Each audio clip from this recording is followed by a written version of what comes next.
Good evening, ladies and gentlemen, and welcome today to a special video I'm doing with RichTheMan, who is a Marvel Contest of Champions YouTuber. Rich, if you'd like to introduce yourself.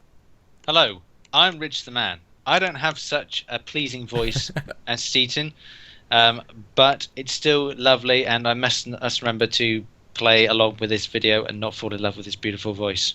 It's so nice. As you might be able to see by Rich the Man's thumbnail, which you can see by clicking his video in the description below, he has an equally beautiful face.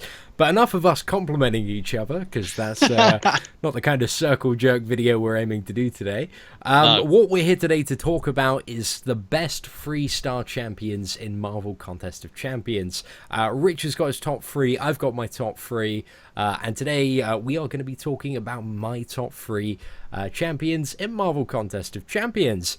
So to start off, this is kind of like a recommendation video of if you get this champion or any of these champions that I've mentioned, I strongly suggest maxing them out because they have, even as 3-star champions in comparison to 4-star, they still have uses in the game and they are awesome. So the first one of these champions is indeed the God of Thunder. It is a 3-star 4, and for the reason that 1, he is 4, and 2, he deals insane damage when you gain a second copy of him. It unlocks his signature ability Ragnarok, which means that every time he stuns an opponent, it reduces their armor by anywhere between about 80 to 140%. Armor in Marvel Contest of Champions works as basically a pure kind of damage increase, so it's pretty much 116.7% more damage every time you stun them, and with the parry mastery, you can stack it 2 to 3 times quite easily, and also with his special attacks, quite a lot of these stun, so it's crazy. If you stack 2 of these and then use one of his specials, you deal insane damage. So, Rich, I was just wondering if you have much experience or any thoughts on the 3-star 4. Yeah, apart from the fact saying 3-star 4, it's difficult in any case. Yes, it is. It depends how you kind of set up certain things. We just briefly mentioned about masteries, and we explained about parry with that. If you then want to kind of increase the amount of stun that you kind of put out, looking at things like petrify and looking at things like stupefy, this could really increase the amount of time that you're stunning using THOR.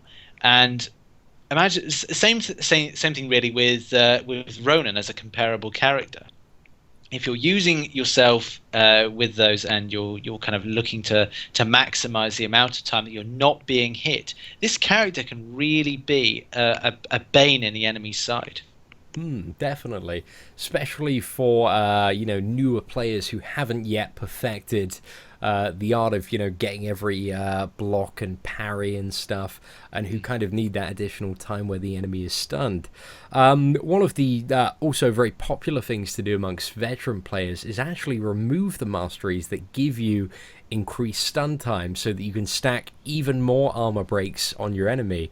I've seen cases in where people stack 4 armor breaks, 4 as well, 4 as in the number, I should clarify, and then use a level 3 and it just deals insane damage. We're talking like I think somebody hit like Realm of Legends Wolverine. Granted, this was a 4-star 4 for like 300k, but like even with a 3-star one, I reckon you could probably quite easily get like 100k hit if you were to go down that route, which is still enough to pretty much destroy most things in the game outside of Realm of Legends.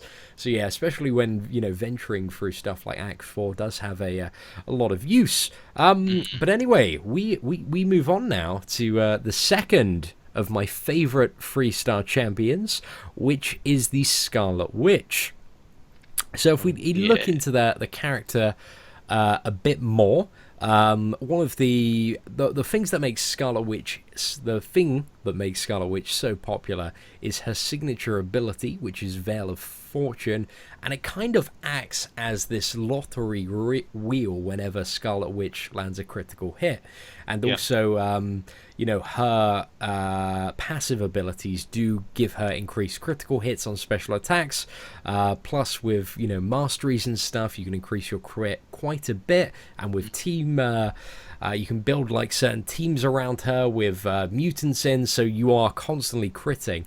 And it can give you anywhere like increased crit, it can give you increased damage, it can stun the opponent, it can also lock their power, drain their power.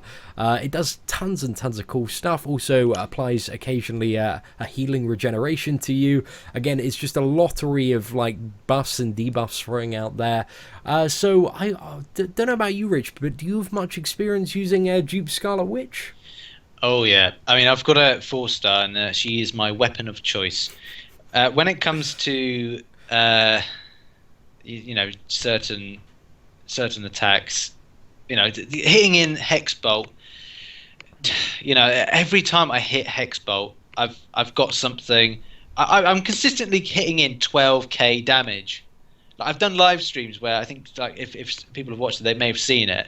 Hitting 12k critical damage is just insane, especially when if you leave the character alive, and you get a regeneration. I was speaking to Turbo Tim recently, and he was fighting a battle where he got regeneration, and he has a higher awakened Veil of Fortune on his Scarlet Witch at 4-star. He said that at one point he got four stackable regenerations, and he fully healed. Absolutely crazy. Oh, I wish he was recording it just to show it, because that sounds insane. There's so many ways this champion can go. Like, as you say, you can get like a load of stacks of regeneration, but you can also get a load of stacks of damage and like dish out, these like 10k, 20k hits, even with a 3-star Scarlet Witch. Yeah. I mean, the only downside is that you can occasionally, if you're using this arena or maybe in an alliance war, is maybe stack like a load of like little damage reduction debuffs on your enemy, and then they're going to heal up from the mastery known as willpower. So that's kind of the possible downside, but generally the sheer amount of damage this champion does really heavily outweighs that most of the time, and makes her a really viable option in pretty much every aspect of the game. Absolutely, especially stripping down certain things that make your opponent like special. The ability to nullify definitely the enemy, and having that in at critical points, especially being such a powerhouse in things like alliance quests, and in some cases alliance wars.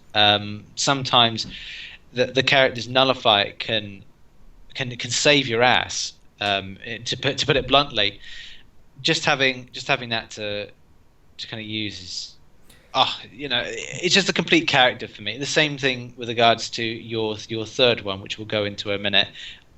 It's the abilities just makes a character like this. Sometimes I'm just kind of speechless with regards to what it actually does, and what it actually has, and the abilities only being two particular things in nullify and precision, but what they do is like having about 5 abilities. It seems like when you get a Scarlet Witch, when you look at the abilities that she has, she doesn't have much, but what you can do with her, especially when she's duped, is incredible. When it comes to critical hits, as you did mention, critical hit, just to give you the numbers, has an 87% chance to nullify, removing 1 buff. The special attack free has a bit of a different nullify, so that has a 100% chance to remove all the positive status effects from the opponent. So that can be insanely useful against champions like, for example, Groot or Old Man Logan, who kind of enter like these beast mode phases where they get like 7 stacks of damage reduction and also damage increase. Characters like War Machine, who will gain these like 12 stacks of damage and also armor when they reach below a certain threshold. Special attack free can just instantly remove all of those like that, so it's absolutely fantastic. Yeah. So finally, we're moving on to the third and final of my favorite 3-star champions, which of course you're going to find out. I'm a bit of a Doctor Strange fanboy, so it is, in fact, a 3-star Doctor Strange. So, Rich, I don't know if have you had much experience playing around with Doctor Strange? In the very beginning, yes, and I did actually stop using him for a while. And I don't know why. I think he was my second 4-star to use. I really don't know why I decided not to utilize him as much. But again, going back to it, it's like two signature abilities. But you could really say that he's like 5 to 10 special abilities. Especially because he's consistent. Where, say, we were just briefly talking about Scarlet Witch, and we had there's a chance that certain things are happening.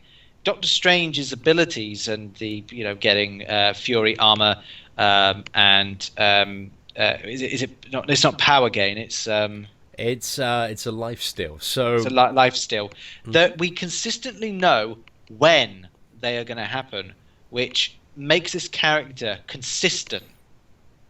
Yeah, which I find incredible.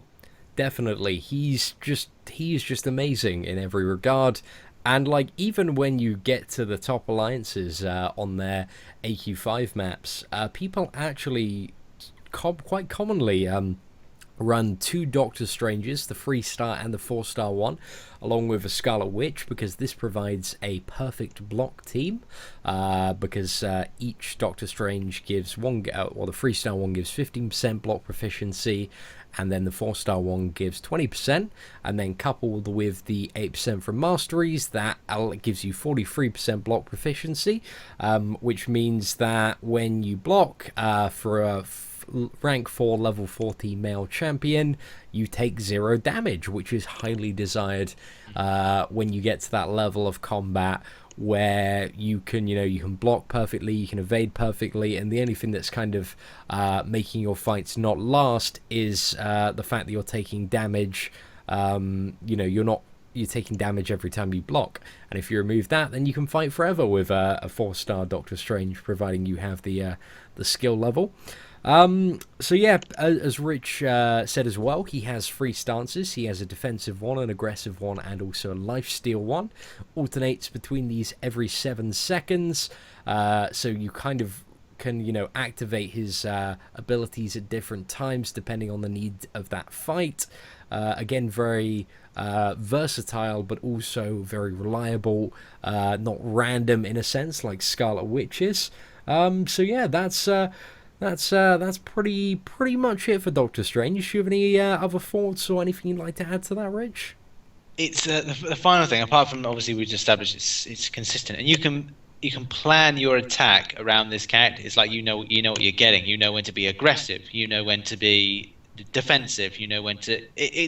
That's so fantastic, and not a lot of characters actually benefit from that. But the passive ability with gaining the power for those you see it's like you don't have to be doing very much to then get your oh look, I've got an L1, oh look, I've got enough for an L2, oh look, I've got enough for an L3. Mm-hmm. Those specials come around so quickly. Again, just such a complete character. It's kind of like a little bit better than Scarlet Witch. And like you said, we know what we're getting with the character. It's just the complete character. Yeah, definitely. I mean, as you mentioned, instead of actually gaining power from attacking, he gains 1 bar of power every 7 seconds. And to actually, for somebody attacking to fill up a bar of power, that's like 15 hits that you need to get. And you're not going to get that in 7 seconds. So, he does have an increased rate that he cycles through power. So you've got a lot to play about with, really. And his special attacks are really fun. A lot of magic slinging around. He hovers as well, which is a huge perk. And shooting magic out of his hands. Very, very cool. It's interesting because he didn't actually hover to begin with.